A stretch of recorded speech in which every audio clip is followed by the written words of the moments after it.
नमस्कार दर्शकों, हम आप पहुंचे हैं बदरपुर विधानसभा वार्ड 183 में, जहां पर हमारे साथ मौजूद हैं देसराज सिंह जी, जो कि बीएसपी पार्टी से नामांकन दाखिल किया है, पार्षद पद के दावेदार हैं। आज बात करेंगे क्षेत्र की चर्चाओं को लेकर, जो भी मुद्दे हैं क्षेत्र में।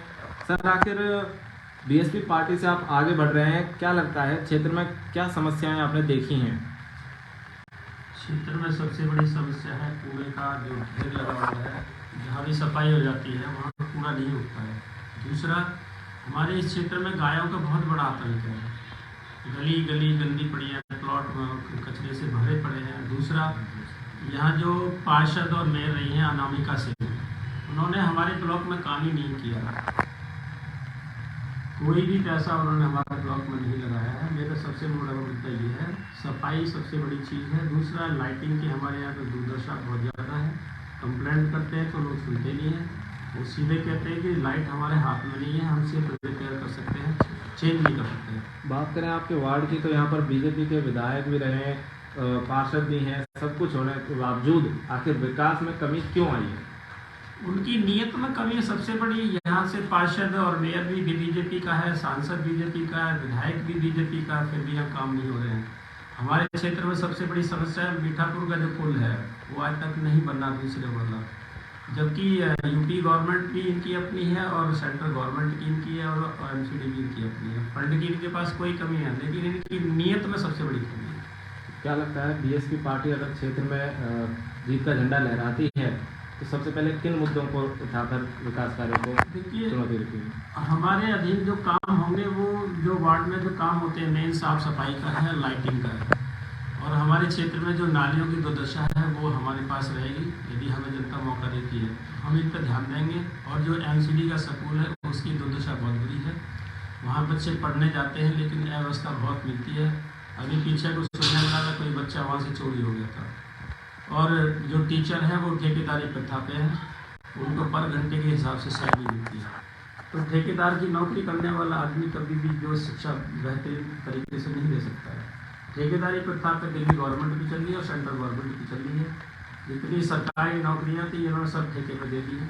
तो हम इन ठेकेदारों का विरोध करते हैं और ठेकेदार को बैठाने वाली ये सरकारें हैं, दोनों की दोनों।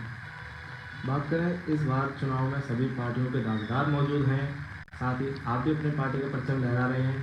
क्या लगता है जनता किस ओर अपना ध्यान एकत्रित करेगी? जनता एक फुटबॉल बनी हुई है, लोग उधर से किक मारते उधर जाते हैं, उधर से किक मारते उधर जाते हैं, लेकिन तीसरा विकल्प उनको नजर नहीं आता है। हम तीसरा विकल्प हैं। हमने उत्तर प्रदेश की सरकार चलाई है तो लोग उत्तर प्रदेश की सरकार को जानते हैं कि बहन जी का शासन कितना बड़ा शासन होता है।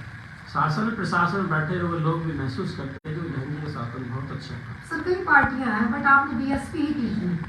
बीएसपी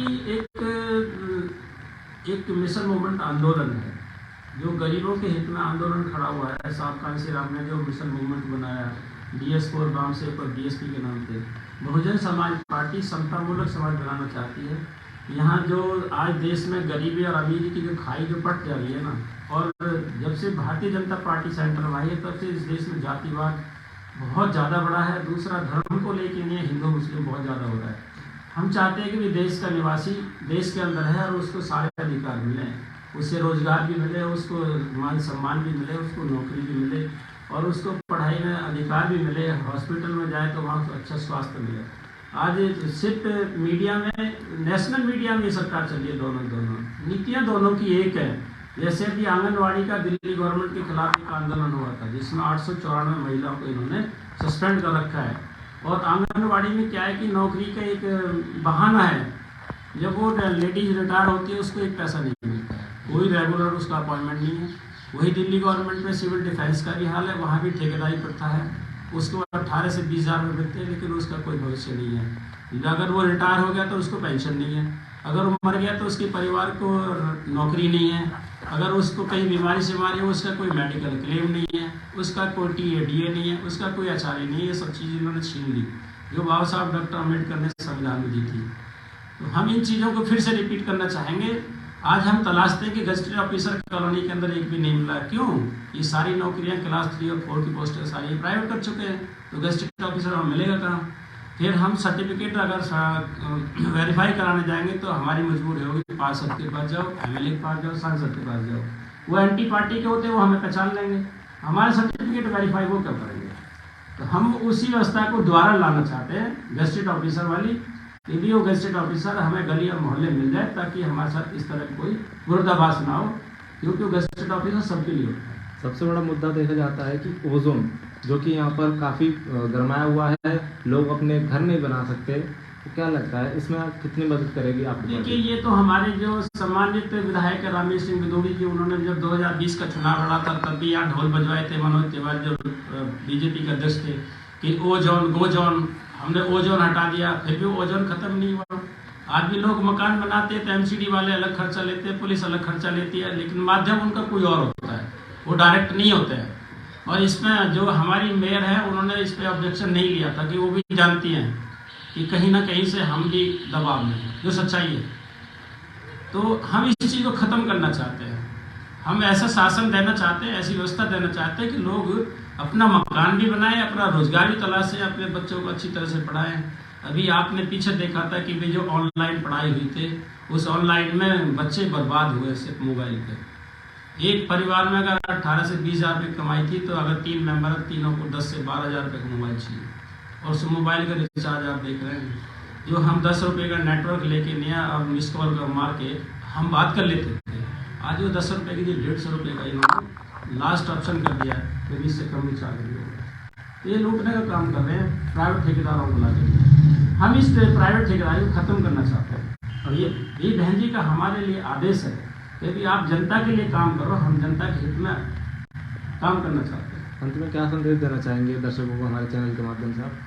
हम सभी दर्शकों से अनुरोध करेंगे कि भैया आप फुटबॉल ना बने, जैसे पहले कांग्रेस और बीजेपी के नाम पर आप फुटबॉल बनते थे, आज बीजेपी और आम आदमी पार्टी के नाम से आप फुटबॉल बन रहे हैं। आप फुटबॉल नहीं बनिए, आपके पास में वोट की जो ताकत है, जो बाबा साहब अम्बेडकर ने वोट की ताकत दी है, उसका आप सही से इस्तेमाल करें। हम आपके बीच में रहने वाले व्यक्ति हैं, हम यहाँ की समस्याओं से अच्छी तरह से वाकिफ़ है, उन समस्याओं का निदान का तरीका हमारे पास है। हम उन समस्याओं का निवारण करने के लिए आपके बीच में रहेंगे। आपको मेरे पास आने की जरूरत नहीं पड़ेगी, आप मेरे को टेलीफोन करोगे तो आपका काम होगा, जो आपका काम मेरे पास बनता है। टेलीफोन ही आपके लिए मेरे काफ़ी है, और मुझे यदि आपने मौका दिया तो मेरी रबड़ स्टैम्प जो रखी होगी उसको आप खुद यूज़ करोगे। मैं इस तरह से काम करना चाहता हूँ। बहुत बहुत धन्यवाद सर। तो ये थे हमारे साथ वार्ड नंबर 183 से देशराज सिंह जी, जो कि क्षेत्र में मुद्दों को लेकर उतरे हैं और जीत का परचम लहराना चाहते हैं बीएसपी पार्टी का। आगे इसी खबरों के लिए हमारे साथ बने रहें। धन्यवाद।